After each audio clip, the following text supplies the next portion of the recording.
barangkali masih ada di antara kaum muslimin yang menghadapi bulan Ramadan ini, ibadah puasa ini tidak siap, ya.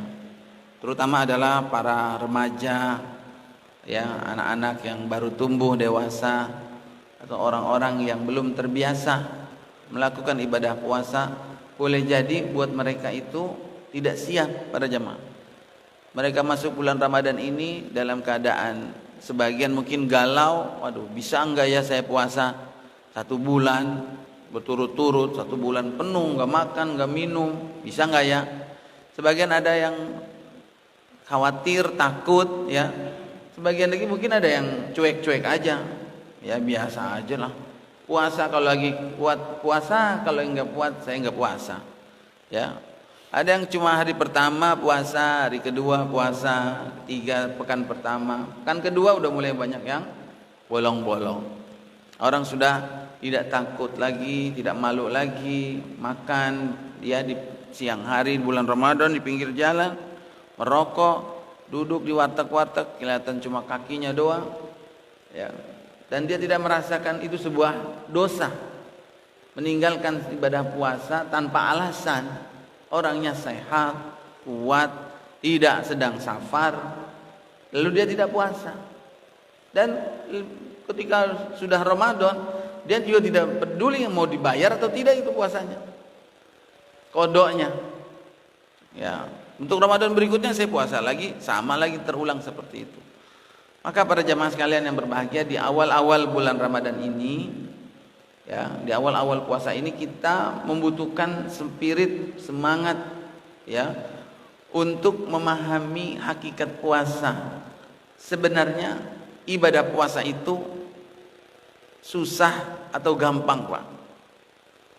Menurut bapak-bapak, ibadah puasa itu susah atau gampang? Karena ini pemahaman ini akan memberikan kekuatan di awal ini bagi seseorang mau menjalani ibadah puasanya, mudah atau susah gitu. Ada yang menarik pada jemaah, kalau kita renungkan, yang pertama, di dalam Al-Quran Allah Subhanahu wa Ta'ala menjelaskan di rangkaian ayat-ayat tentang puasa itu, Allah menyebutkan a'udzubillahi minasyaitonirrajim, yuridullahu bikumul yusra wala yuridu bikumul usra. Yaitu di ayat yang saya baca tadi di saat imam, surat Al-Baqarah ayat 185. Allah mengatakan Allah mengkehendaki kemudahan buat kamu. Wala yuridu bikumul usra. Allah tidak bermaksud, tidak mengkehendaki nyusah-nyusahin kamu. Tidak berkehendak mensulitkan, membuat kita sulit para jemaah. Sepintas kalau kita baca ayat ini, berarti puasa itu gampang apa mudah? Bukan gampang. Gampang atau mudah? Ya, jadi Allah mengatakan Allah mengkehendaki kemudahan. Ya, tapi di sisi lain para jamaah, kalau kita lihat ayat yang atau hadis yang lainnya, bahwasanya tidak semua orang yang berpuasa itu diterima oleh Allah.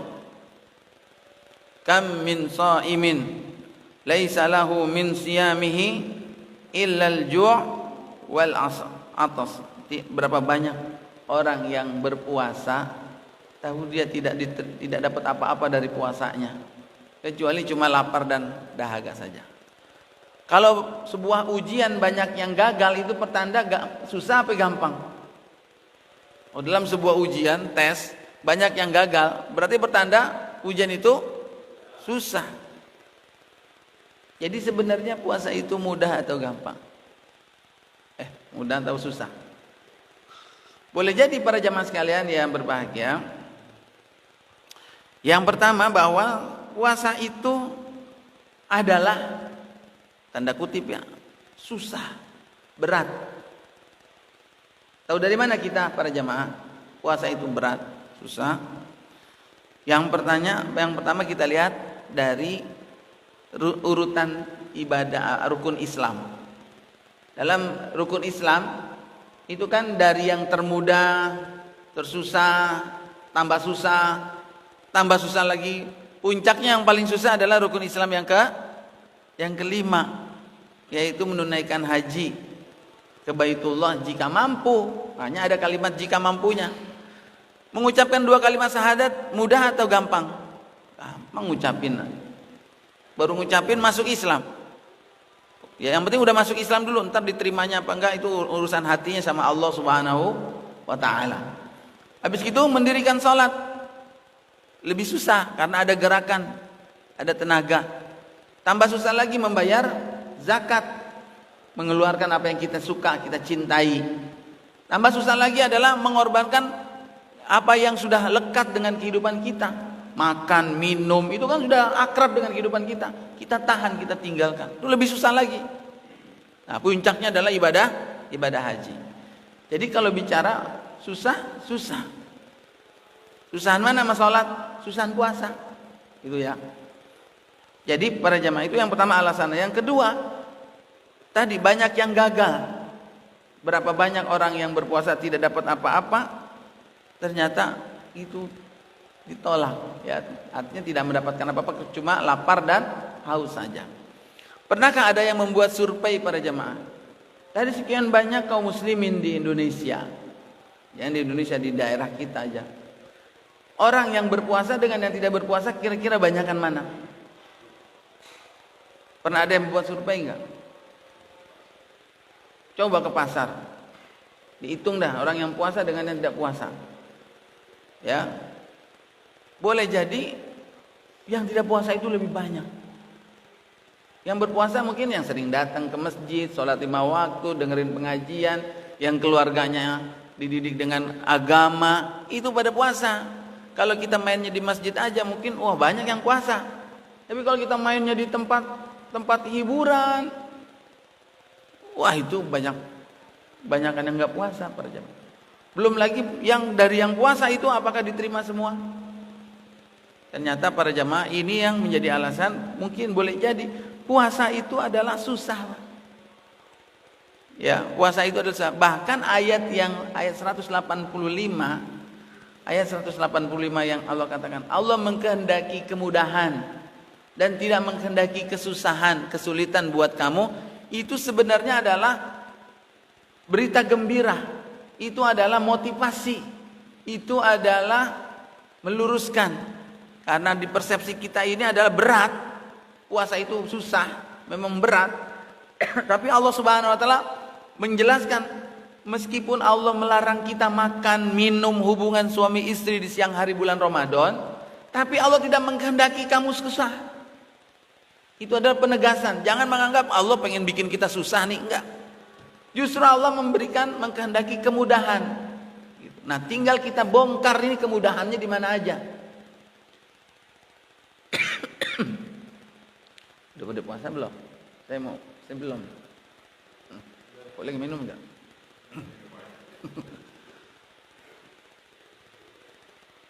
Jadi para jamaah sekalian, boleh jadi itu penegasan dari Allah, karena kita tahu puasa ini berat.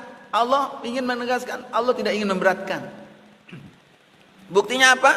Nah, ini ada berbagai macam kemudahan. Yaitu apa? Kemudahannya ada rukhsah. Barang siapa yang berpergian, barang siapa yang sakit atau berpergian, maka boleh tidak berpuasa tapi diganti dengan hari yang lain. Enggak kuat. Bismillah.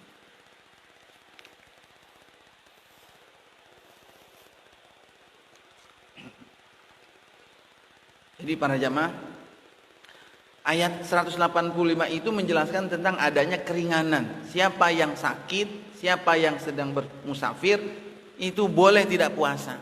Allah nggak bermaksud menyusahkan. Kalau menyusahkan pasti dipaksa suruh puasa juga, gitu. Ya, jadi adanya keringanan-keringanan tersebut menunjukkan syariat ini ingin memberikan kepada manusia, kepada orang yang beriman kebaikan, dan jangan dipersepsikan beratnya ini adalah menyulitkan. Ya, beratnya ini adalah menyulitkan.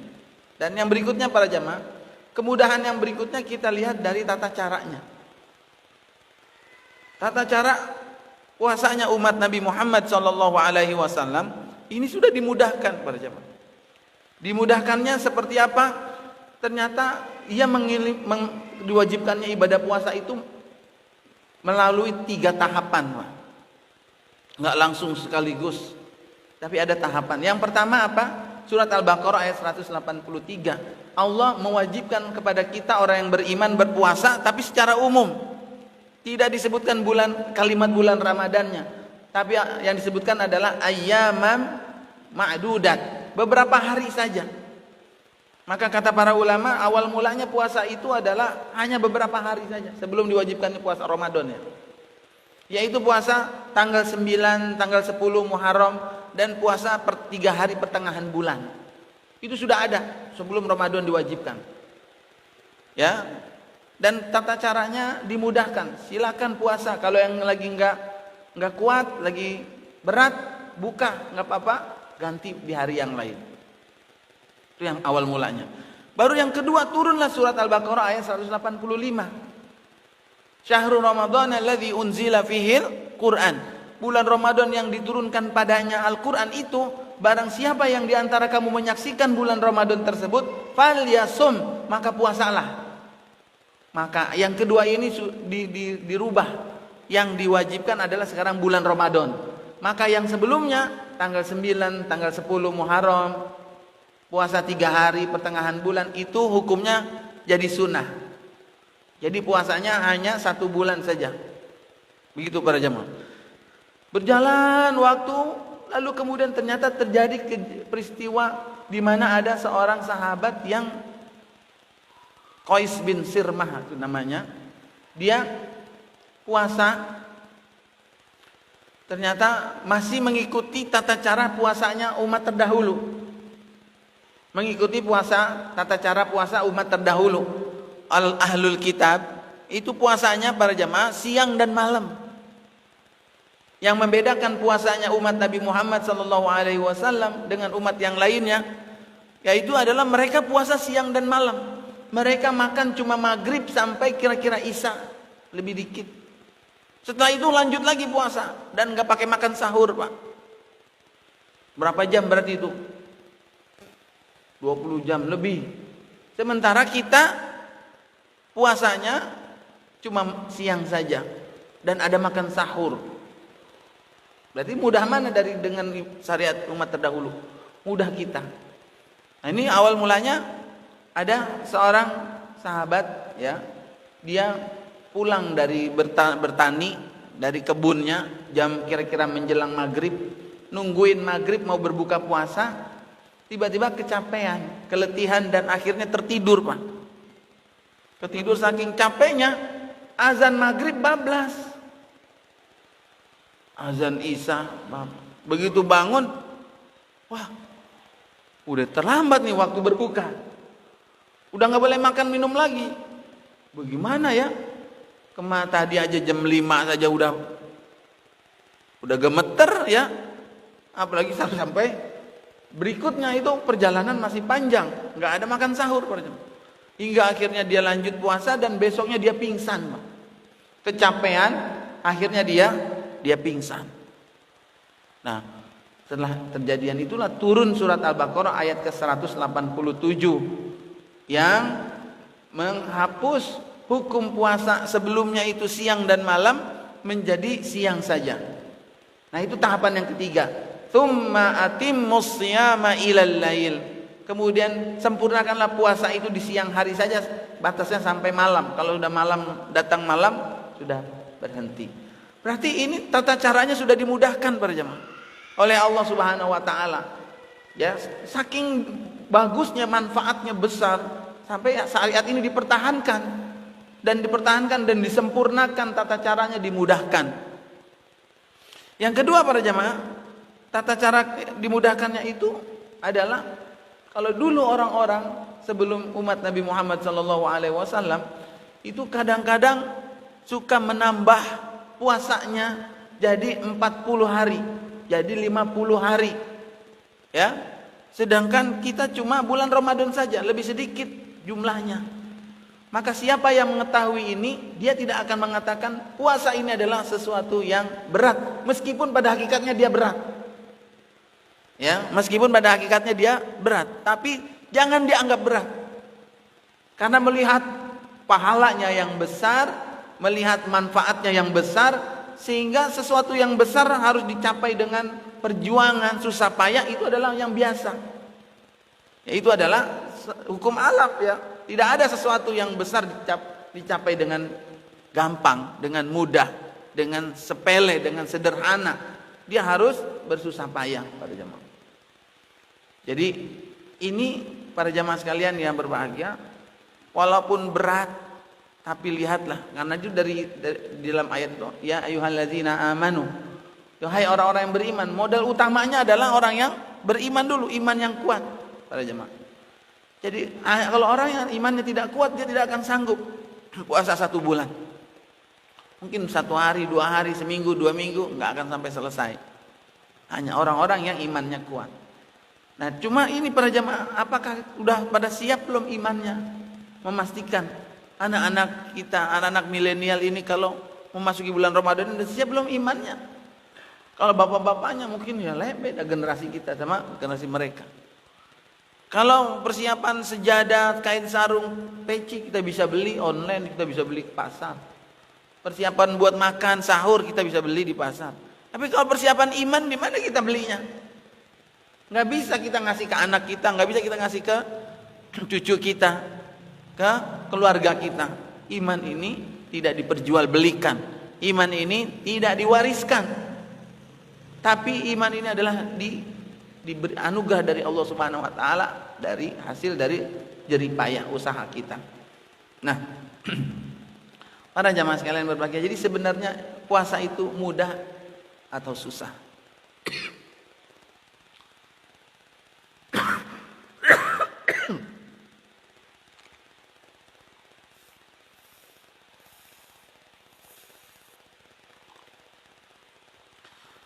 Nah, para jamaah sekalian yang berbahagia, tinggal bagaimana kita mempersiapkan puasa ini. Kalau persiapannya sudah, lihatlah bagaimana.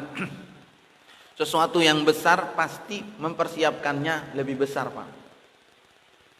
Kita lihat orang mau hajatan saja. Orang mau hajatan, mau bikin walimah, persiapannya berapa bulan, Pak, sebelumnya?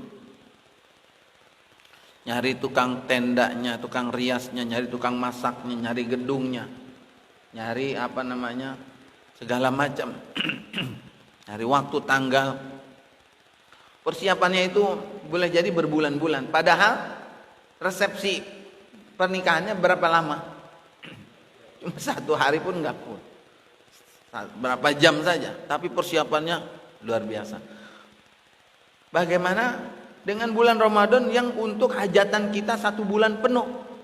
Gak bisa persiapannya itu hanya 1 hari, 2 hari, Pak. Itulah yang menyebabkan para ulama kita, salafus soleh kita terdahulu, itu mempersiapkan datangnya bulan Ramadan itu adalah berapa lama? 1 tahun, Pak. Jadi 1 tahun selesai Ramadan, itu dilanjutkan 6 bulan ke depan berikutnya itu adalah untuk menjaga, merawat hasil Ramadan dia. Kalau sudah lama-lama mengikis, 6 bulan berikutnya adalah untuk mempersiapkan Ramadan berikutnya. Jadi seakan-akan dia mempersiapkan selama 1 tahun. Karena ini adalah hajatan besar umat Islam. Kebaikan, pesta kebaikan yang besar dibuat umat Islam. Kalau kita nggak cukup uang kita, nggak bisa belanja kita. Kalau nggak cukup modal kita, nah kita cuma bisa ngeliatin doang. Jadi ini salah satu berikutnya, bahwa ini adalah suatu yang besar, itu dipersiapkan oleh para salafus soleh kita itu sejak jauh-jauh hari. Ya, ini menunjukkan bahwa ini adalah perkara yang besar. Jadi para jamaah sekalian, kalaulah dibuat dikalkulasi itu kebaikan-kebaikan yang ada pada bulan Ramadan, niscaya tidak akan sanggup kita untuk mengkalkulasikannya. Maka siapa yang bertemu dengan bulan Ramadan, sesungguhnya Allah telah memberikan kepada dia anugerah yang amat sangat besar. Ya, tinggal bagaimana kita memanfaatkan dengan sebaik-baiknya.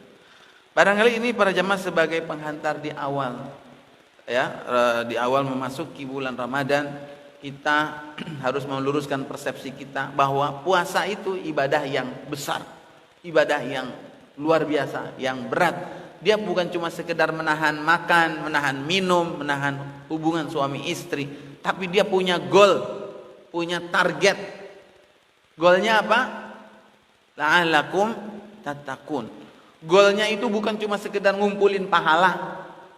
Goalnya itu bukan cuma sekedar mendapatkan ampunan dosa, ya.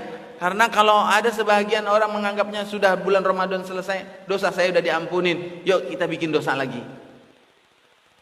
Ya, alhamdulillah ibadah kita pahalanya sudah dilipat gandakan di bulan Ramadan.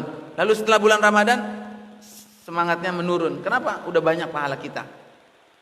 Tapi goalnya bukan cuma sekedar memperlipat gandakan pahala, mengampuni dosa, tapi goalnya adalah la'allakum tattaqun. Ini yang menjadikan ibadah puasa itu menjadi berat. Tapi meskipun dengan berat, Allah Subhanahu wa taala menegaskan kemudahan yang sudah Allah berikan, memotivasi kita, ya, dengan persyaratan-persyaratan yang kita siapkan, insya Allah beratnya menjadi ringan, ya, beratnya menjadi ringan. Demikian, barangkali ada yang mau didiskusikan, tafadhol. Silakan para jamaah. Ada? Ya, enggak ada. Ya, silakan.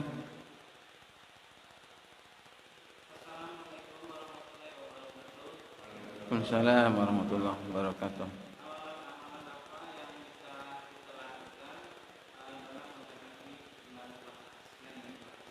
Ya. Amalan apa yang bisa kita perbanyak, ya, di bulan Ramadan ini? Tentu amalan yang kita mampu, ya. Amalan yang kita mampu, tapi amalan apa? Ada jamaah. Ya, itu diantaranya adalah ada amalan yang sederhana, yang tidak membutuhkan tenaga besar, yang bisa dilakukan dalam banyak waktu dan tidak membutuhkan uang yang besar. Amalan yang pertama ini, yang paling sederhana bisa dilakukan adalah yaitu memperbanyak zikir dan membaca Al-Quran. Memperbanyak zikir, nggak bayar, nggak terikat waktu, membaca Al-Quran. Dan perlu kita luruskan para jamaah, persepsi kita membaca Al-Quran, ya, perlu diluruskan. Kadang kita menganggapnya baca Quran itu adalah baca terus sampai khatam. Nah, namanya baca itu sama seperti kita baca buku, para jamaah. Kalau kita baca buku, kita ngerti artinya nggak? Ngerti artinya. Kalau kita baca buku yang nggak kita ngerti artinya, bagaimana, Pak? Bosen nggak? Baca buku bertulisan bahasa Inggris, isinya nggak tahu. Paling 1 lembar 2 lembar udah capek. Nah, membaca itu adalah dengan tahu terjemahnya, dengan tahu artinya, sehingga yang kita baca itu masuk ilmunya. Dan orang semakin dia tahu ilmunya, itulah yang membuat dia itu semakin nikmat. Oh ternyata ini, terus membaca itu. Dan kita tidak memberatkan harus bisa bahasa Arab dulu. Kalau memang berat kan ada terjemahnya. Kita tidak memberatkan sampai ke dalam-dalam sampai tafsirnya. Tafsirnya serahkan kepada ahlinya.